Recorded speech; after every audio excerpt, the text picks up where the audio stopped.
Hey, good afternoon, fam. Good afternoon. Hope everybody is well. I'm taking a quick break, real quick, right? Because I'm just leaving an appointment today, right? And it's well, not really a husband and wife couple, but they engaged. Let's put it that way. And the wife is African American, and the husband is African, right? From West Africa, right? Um, so the wife, and here's the reason why I'm doing the story, because the so if we use last year alone, I believe between 7 to 9 um African families who I know um have had a death in their family, and the the people didn't have any life insurance, right? And the thing with also too, I think with Africans is most of the time, 9 out of 10, they're gonna want the funeral to be back in their country. Okay, which a lot of people don't realize that to transfer a body across seas, it could be anywhere between $10,000 to $15,000. That's just to transfer the body. We're not even talking about the funeral and all the last minute flight, because typically when somebody passes away, it's usually unexpected. Now you're paying thousands of dollars for last minute flights. Okay, I just had a client who the ex-husband passed away. He's the father of her children or whatever like that, and came to find out they thought he had insurance. He didn't have an insurance. No problem. Then her being the ex-wife, she took it upon herself to take the body back home to bury him, and flights for everybody. Okay, had to tap into her 401k, I believe. And this is the question that I want to ask my African people. One, what is it about life insurance that turn you off, that make you not want to get it? Because most African people in this country make a lot of money, but for some reason, a lot of them don't have life insurance. I don't understand it. And then the individual passed away, and people are now calling, asking for support and money. I stopped giving money about 5 years ago. I'm just not going to do it. Because when you come from Africa that don't have a system such as this, and you come to America that has a system that's designed for you to thrive, for you to make life easier and things like that, and getting things such as life insurance that's so inexpensive, you don't do it,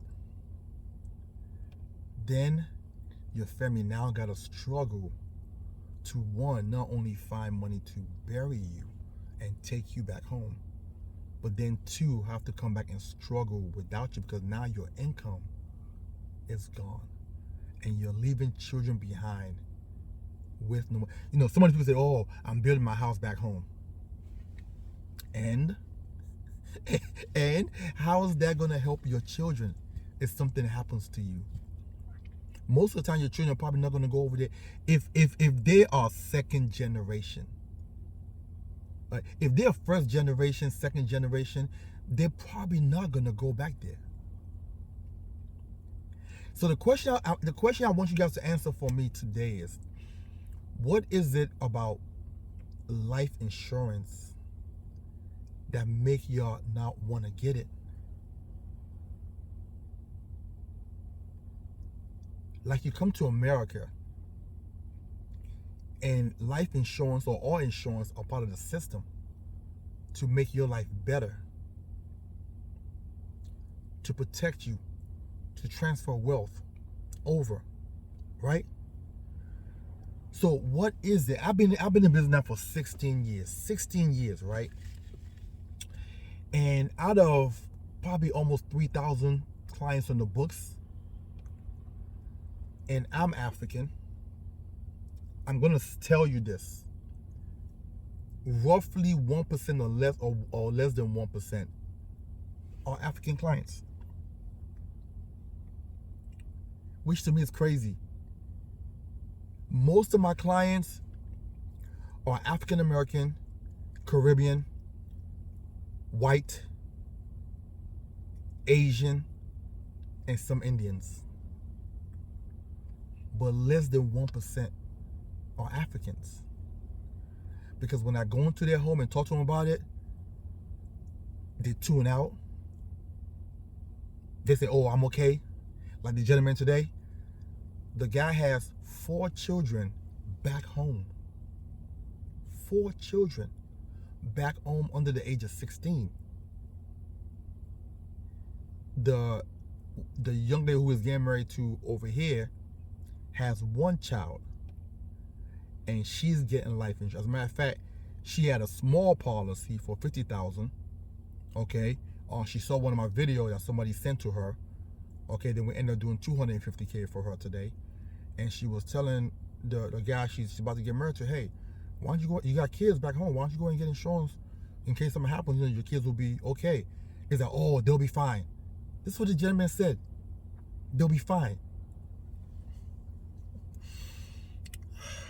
So listen, if you guys can comment, I need to. In 16 years, I don't have clarity. I don't know why my people think this way, and they make money. Some of them are nurses, some of them are engineers, some are teachers, some are professors. These are people who are making money. But for some reason, when it comes to protecting themselves and life insurance and making sure that their children can live on without them and thrive without them being here, they have a disdain for it, which I don't understand. So, like I said, I think what we need to do is this. I think when everybody stopped donating, when the funeral happened, I think it'll make them say, you know what, let me go a different route and start to be responsible and start to get a policy. Because even the donation is just enough for funeral. How's your wife gonna be okay? How's your husband gonna be okay? How's the kids gonna be okay? How they gonna maintain that house that you got, that big house that you guys bought? How? So I think if everybody stopped donating when somebody passes away, I think, you know, it will make everybody say, okay, you know what? Yeah, let me go and get my life straight. Listen, if you guys can let me know, I've always been curious about that. I just need to know. All right, have a wonderful and blessed day. Talk to you soon.